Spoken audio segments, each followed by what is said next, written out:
we go. We can change our music though. There we go.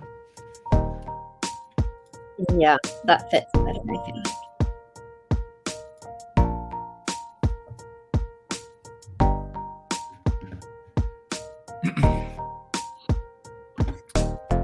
Okay. We're live here on the Clean Insights podcast. Nathan Freitas, Guardian Project, coming at you with my friends here. And as we always do, we go around first by asking, what are you drinking today? What are you drinking? Ooh. I'm drinking a smoothie because I felt like I needed a little more like vitamin C, D, E, F, and G. So lots of fruits and vegetables in here, making me feeling good. Tiffany, in the lower corner, what are you drinking? Yes, I'm drinking coffee because it's early still for me. From this nice Purdy's coffee, which is actually my mom's maiden name. So I'm having some of their coffee. But the brewer is in Kentucky, I think. Anyways, my sister found this coffee company and got my mom some for Christmas. So I'm having coffee. Yay! John, what are you having today? First, a polite request to our viewers not to steal Tiff's identity using that information. She shared that in trust. I'm drinking coffee. Nothing exciting. It is Runner's High, though, by Just Coffee Co-op, which is here in Madison. I guess that leaves me. It's the end of the day here, so I'm having a glass of wine in a classic Austrian Vienna-style wine glass and in a classic Vienna-style wine bottle known as a Doppler. So I buy it from Mr. Wurzel at the farmer's market, and here you buy it by this Doppler means a doubler, and it's 2 liters. Wow. So from the guy, and he likes to talk about his wine, and so yeah. Cool. Cheers. Cheers. Well, you may also ask by the end of this live podcast, what are we drinking here? And so just to get down to it, I'm going to share some news and highlights to remind you. First of all, we're here talking about our work at cleaninsights.org, which is a privacy preserving measurement project we have that's part of the Guardian Project. Our goal was to find an analytics toolkit SDK or build one ourselves that we felt comfortable building into our own apps and solutions and working with our users who are privacy and security minded. So we've done that with Clean Insights. And that's the topic generally for today is measurement and analytics and how to do it right. You can see on the top this toxic asset review. Do you have toxic data?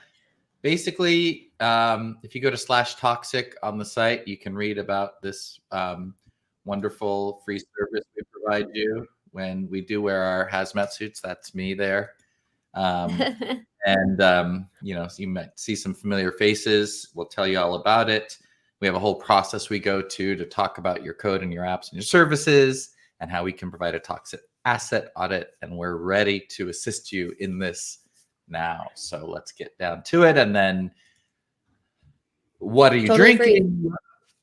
Free. Huh? It's just totally free. I just wanted to say. Totally free. And we have, wait, John, hold that up again. Some tea there right in front of you.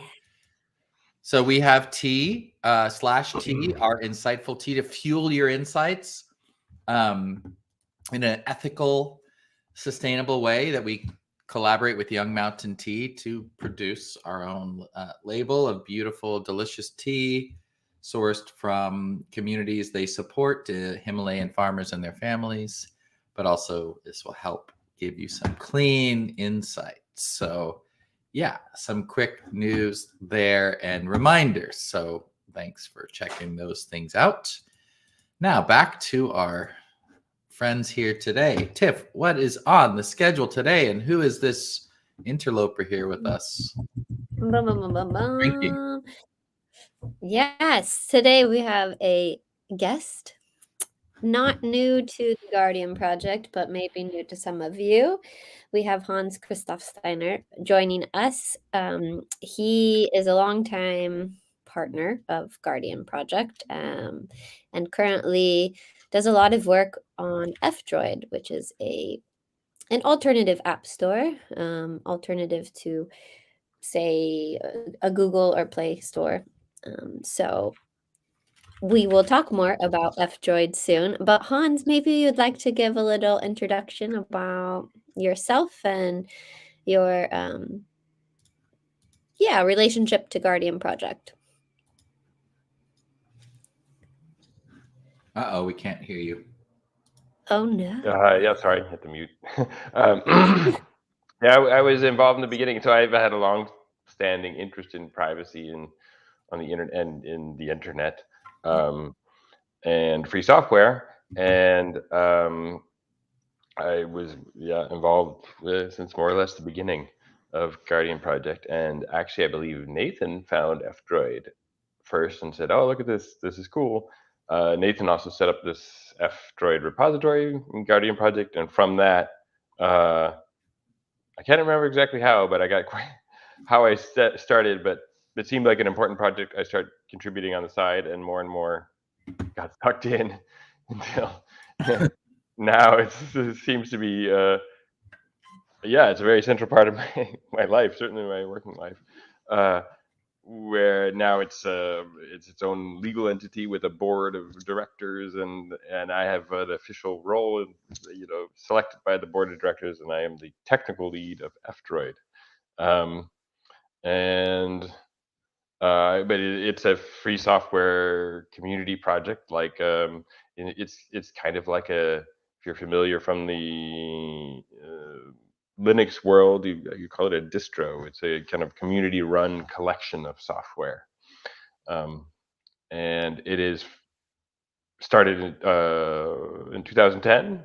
And from the get-go, there was always a strong interest in privacy that was built in from the beginning. And so there was never user accounts, there was never tracking of users, and then for the longest time there was no metrics data whatsoever. And yeah, and then from Clean Insights, I guess we kind of came at it, maybe the opposite direction of a lot of projects. There were no toxic assets in terms of data because we had done a pretty good job of trying to eliminate any data that we were collecting. Mm-hmm. But based on this work and lots of discussions and people within F-Droid finally said, you know what, we think we can actually get some useful usage information without any risk to the users, like their privacy, and this is something to try. And so, yeah, we've tried a little bit. A little bit. More and more. Have you? Yeah. Thank you for that introduction, and also explaining a little bit about F-Droid and the process you all went through from, I mean, it's always been very, as you said, focused on privacy preserving and open source and not tracking any of its usage or users. And so the process that then led you a little bit to using Clean Insights to get some sort of usage metrics. What was I guess I have a question quickly about the Clean Insight, since you brought it up, and F-Droid. What are you guys gathering now? So what are you gathering now with Clean Insights or with another metrics? So based on all of that, we had we had to start pretty conservatively, and so we started with the data that we can't turn off, basically, and that is the server logs. The servers see that information no matter what. so you can turn off logging so that it's not saved. The server will still see it. So it's a matter of users have to trust that the server operator isn't doing anything bad. They can't confirm whether or not it is, versus other privacy protections where you can confirm that your message is encrypted, for example. In this case, you have to trust that the server operator is not doing anything bad with the data that it sees. So we thought, okay, let's start with this data that the server gets anyway, and let's set it up so like a reasonable policy of storing it. So I think it's saved for 3 or 4 weeks. I'll have to double check on that. And then it's converted. So in the beginning, the first round of Clean Insights, we developed a way to just basically take the server logs and convert them to a kind of boiled down data format where it breaks some of the connections between that might link users to activity, and basically gives us these right now we have this raw data, which you can read, and things like how many hits from this country, how many hits in this language, but you can't say there isn't a link between country and language. So it's pretty conservative. And I guess the last thing is, since this data kind of flows to the server anyway, we thought, well, let's try and get a form of this data that we feel comfortable publishing to the world, because we know that it's not going to de-anonymize. It's not going to be trackable. It's not going to be linkable to anyone. And then it also kind of makes this connection between, okay, this is data that the server will always get, no matter what kind of privacy and protections you put in place. So let's make it visible so that users can understand what they're giving up. At the same time, we can also then hopefully get insights about what people are interested in, how people are using it, and that kind of thing.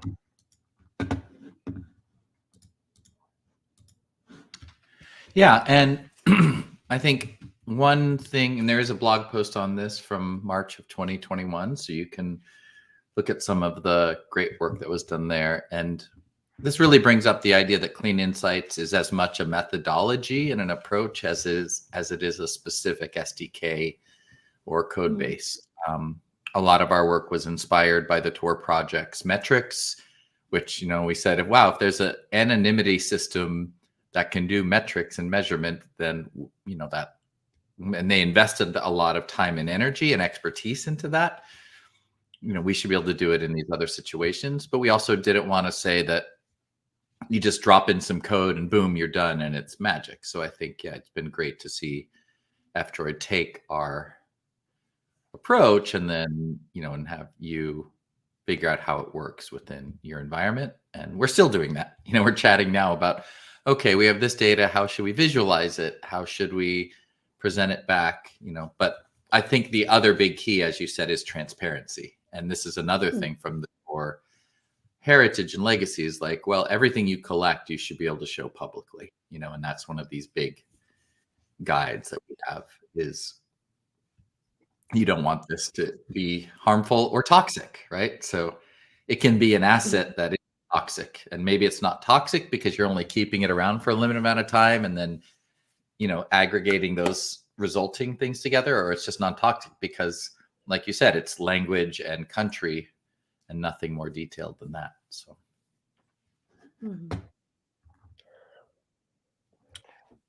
Yep. Sound right, John? Yeah, I mean, yeah. Then there's one piece you have up right there, which is that's the more of the experiment part, which we want to follow up on. And so we did an opt-in metrics gathering in the client. So this is much using the classic web analytics tool Matomo, but it's submitting stripped down data to it And in this case, it's usage events. I believe it's install and uninstall events from the client. Yep. Yeah. Exactly. Yeah. And then I think when people, you could see when someone was, you could see if an install didn't complete. In fact, it was like download and install. So if something was happening there. Right. And that, yeah, that's something we definitely want to revisit. I mean, that we wanted to be very careful with, because it's sending data actually from the user to a server. So it's actually data that we're gathering rather than data that's inherent to the process. So we started pretty minimally, and yeah, that's something to. Yeah, that's the other side of it, which that's something that we have to explore a lot more before we can make it public. But it's the same goal. Like, we should be able to gather usage data from the client that is already, so the format of the data that we are sending is already kind of stripped of any potentially private information, so that it can ultimately be posted online, and then anyone can confirm. We don't have a separate private store or separate private analytics. Anyone can confirm, this is the data we have, this is what's possible with it. Yeah. Hans, can I ask you, since you have such a privacy-focused audience, and we've talked to a handful of projects that say, listen, just the word tracking is such a dirty word. I can't do it. We can't be a part of it. We have to live in the dark. What was your experience with the community when you put that out there? What response did you get? Oh, definitely that response. Yeah, that was part of a great point. Yeah, there were a lot. It's a very wide, from kind of a similar community working towards similar goals. This is one that people have pretty widely varying opinions on. And so there were some people who are just like, no, just don't even try, because it's no good will come of it.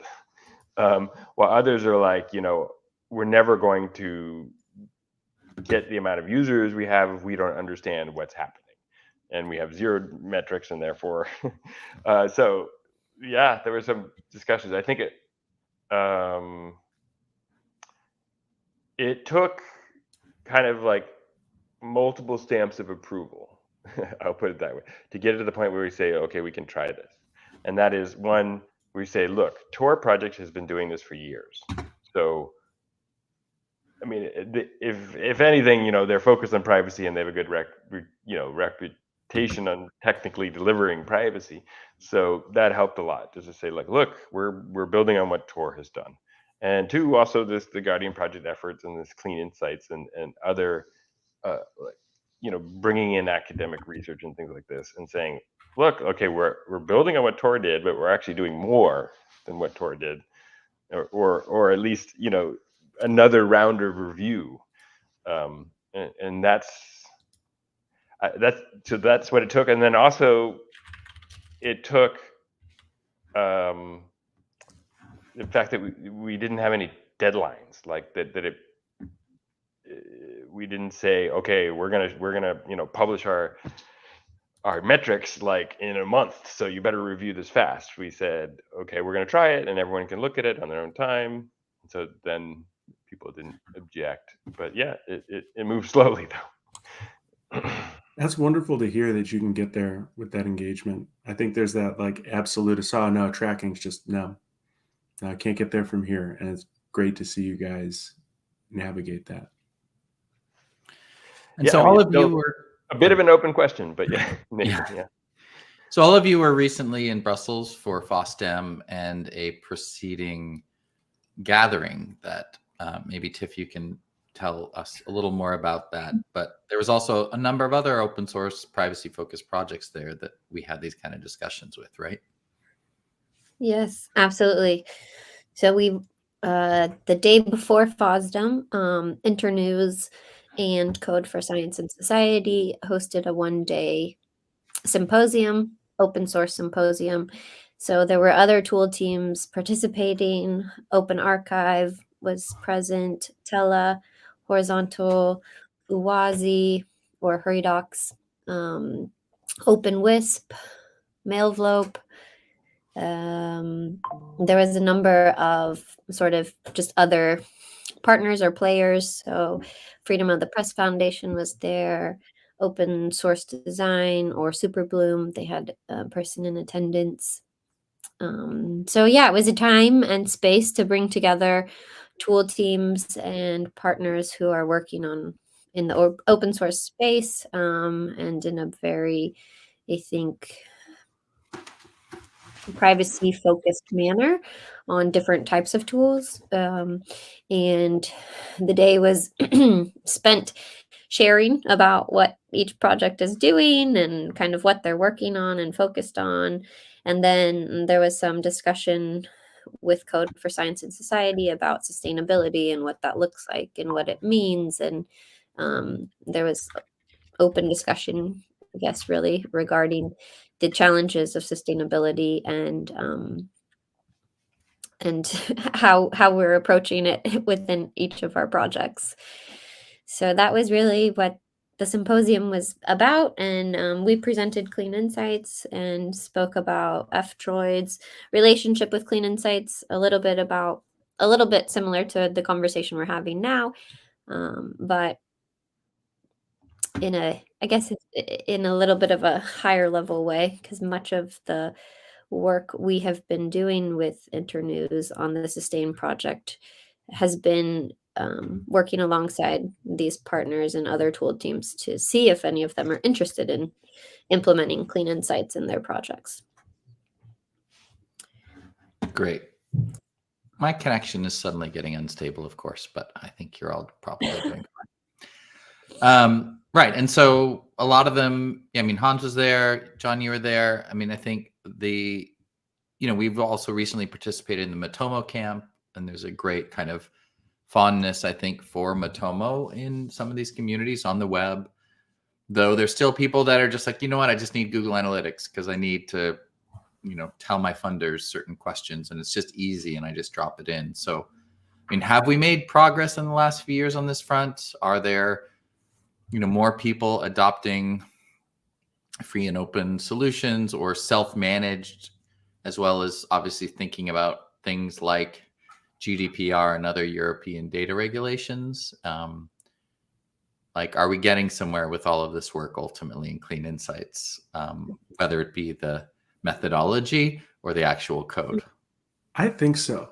So one of the things I really enjoyed about this is everybody's really busy. We all get too much email. There's way too much on everybody's plate. And it's really easy to not engage with everything that comes across the wire because we'd never get anything done if we did. But when you're in this kind of space, you can walk around and tug on somebody's sleeve and say, "Hey, are you so-and-so from the whatchamacallit?" And they say, "Yeah." And you can have an open conversation that's generative and energizing rather than like another email to respond to, like, "Hey, will you take our survey?" And it was really great to talk to a few projects. I won't say who because I don't want to betray the implied trust of like an in-person conversation, but there were a lot of people that were like, "Yeah, we are really interested in this stuff. We're trying this. Here's how we feel about that. I'm maybe ishy about this particular technology, but I feel good about the approach we're taking. We're going to check in on it in a few months." But one of the things that warms my heart coming out of this, and maybe this is why I'm so bad at sales and marketing, is when I see people that are trying to do privacy preserving measurement to begin with, I feel like the battle's won. I'd love to see them using Clean Insights. I'd like to be the right tool for every job. But we met a bunch of people who are thinking hard about this, and it seems to be kind of in the air. And I think the more that is true, the more Clean Insights can help. It's hard when you don't have time to quote unquote think about that at all, and you want to pop in Google Analytics.js.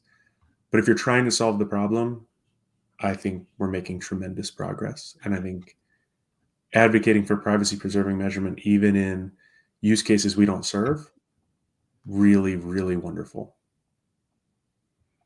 Yeah, and our docs site, by the way, that you've had a big hand in pulling together, and I know Tiffany, Carrie, and others on our team have contributed to, is live, docs.cleaninsights.org.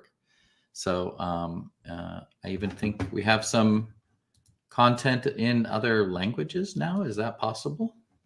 No, almost there. Some Yeah, titles. you can pull up the Matomo and Clean Insights guide in Spanish. In Spanish. There we go. And yeah, we're working on localizing content. We appreciate that, but yeah, I think you're right. I mean, our again, we're not trying to say we have the solution. And I think going back to your work, Hans, yeah, you're trying to find what's right for F-Droid. And the other piece that I'm excited about is, while we've defaulted to loading data into Matomo in the back end for a bit, we're also looking at like other visualization tools, dashboards, and way to store data. We have our Clean Insights Matomo proxy, but basically it's a proxy that then that cleans the data even more from if you're using our SDK, that then intercepts anything before it goes into something like Matomo. But at the very least, we have a pretty well-defined API for receiving that data, which could then be written into a flat file or a SQLite database and visualized in pretty much any other tool. And I think we're also just into the idea of like, how do you build visualizations around privacy enhanced, minimized data? That's the insight. I mean, what is the thing you want to look at every day? You've stripped it down to the bare minimum. What is the thing you want to look at daily, weekly, monthly that will help you understand if you're being successful, or if your users are frustrated, or if you're reaching a more diverse audience, right? So I think that's something we want to work. We were just chatting about this, I know, and hopefully you and John can work on something there. I wanted to touch on a little bit. Go ahead. John brought up GDPR, and I think that's actually a really big point with this work. I mean, a lot of the work in Guardian Project and F-Droid started before the European Union's General Data Protection Regulation existed. But since then, it means people are paying attention to the idea that data could be regulated a lot more than they used to.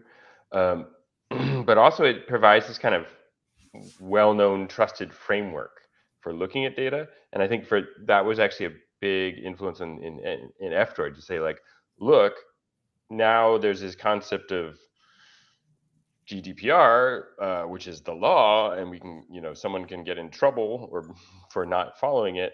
So we can say, oh, like we're going to do metrics now that are GDPR compliant, and then lots of people drop their objections because they say, look, okay, they had a framework to understand this, and we see this also in like California has a data protection law, China has a data protection law, and things like that. Yeah, and it's been interesting in the Matomo community. I think there's a lot of sophistication there with these kind of regulations as it gets adopted into governments and organizations like that. We also work with groups like UNICEF and others who help navigate these kind of regulations around the world. And, we are glad there's more regulation, but it's also, we have to keep up ourselves, and we have to make sure we're complying, just like we want to comply with, accessibility guidelines and all of the different things.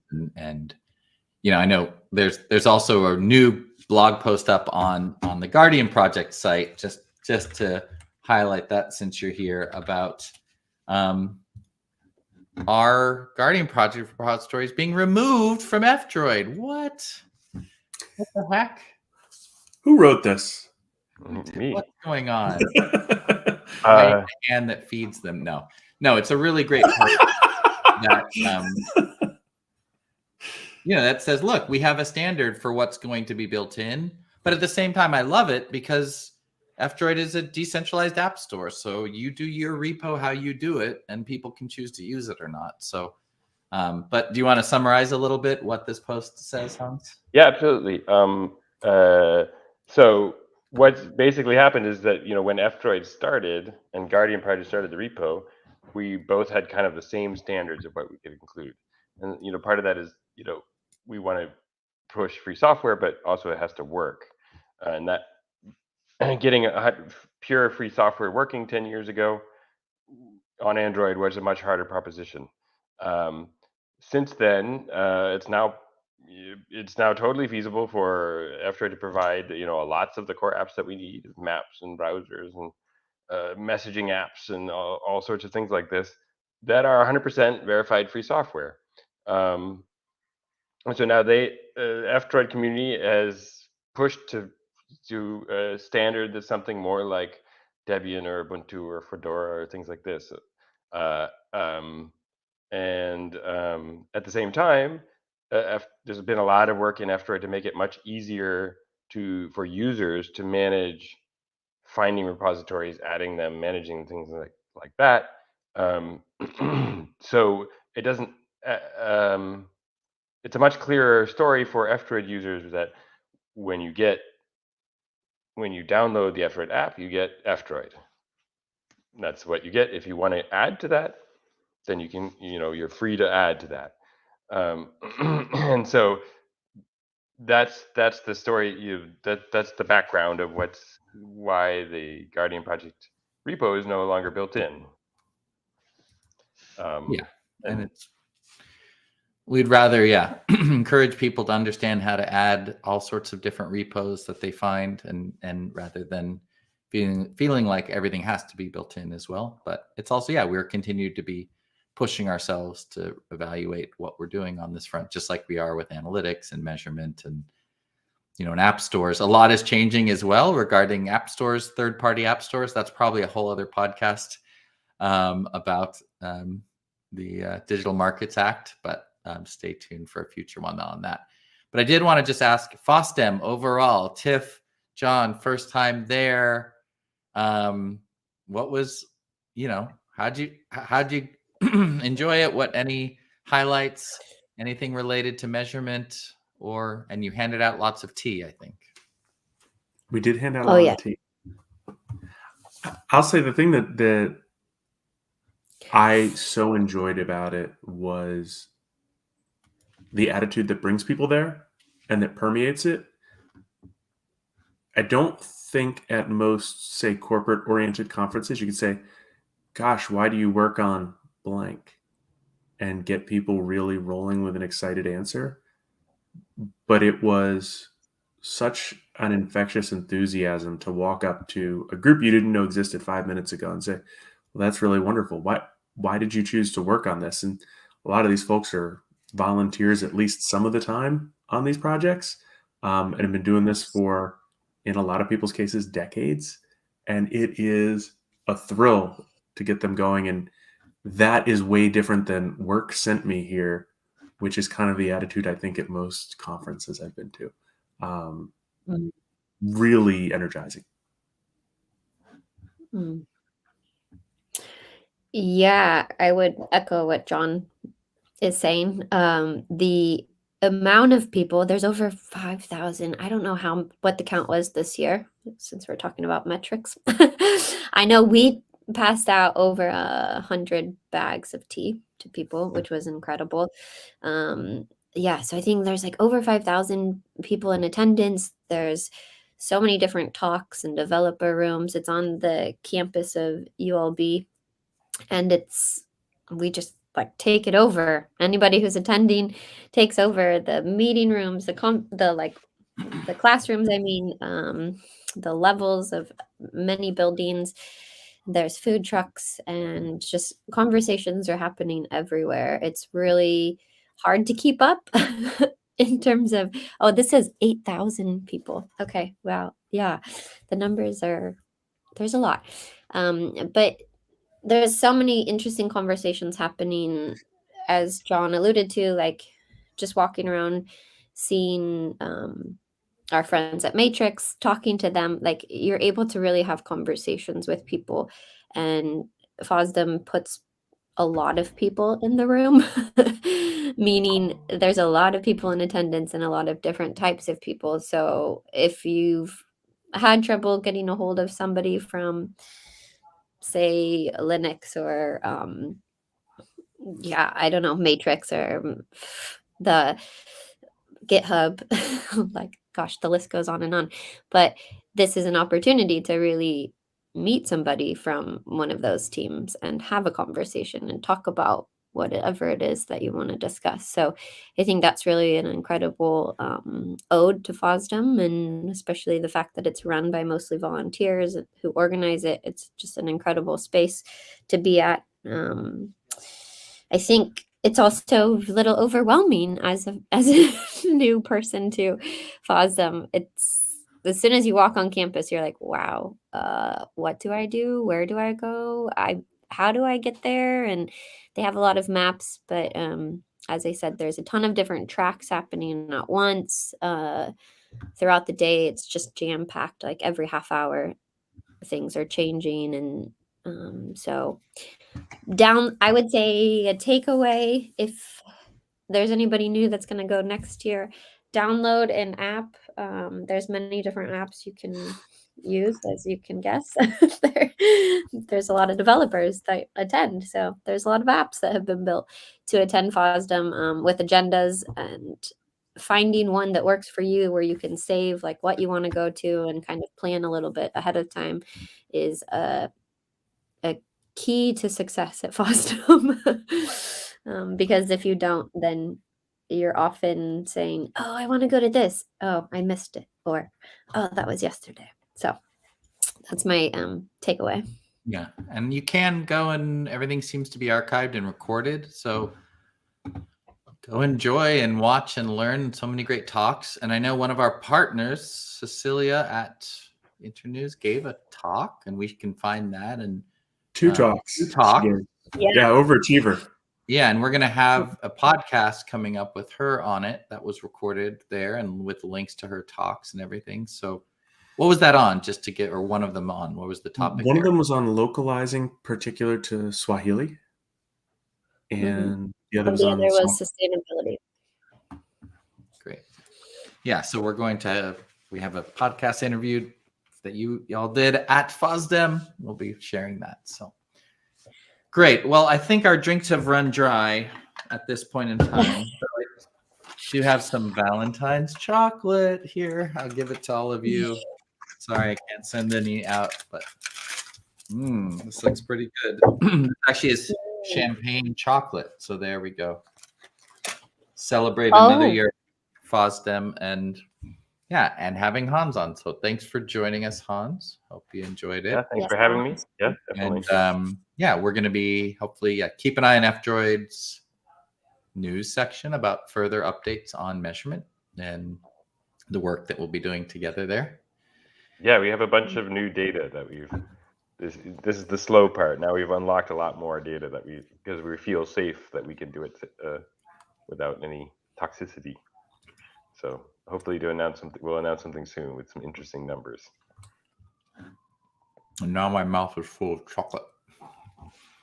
There's T. Don't forget about T/T. And wait, here comes it. /T. M/toxic. Toxic and T. All right.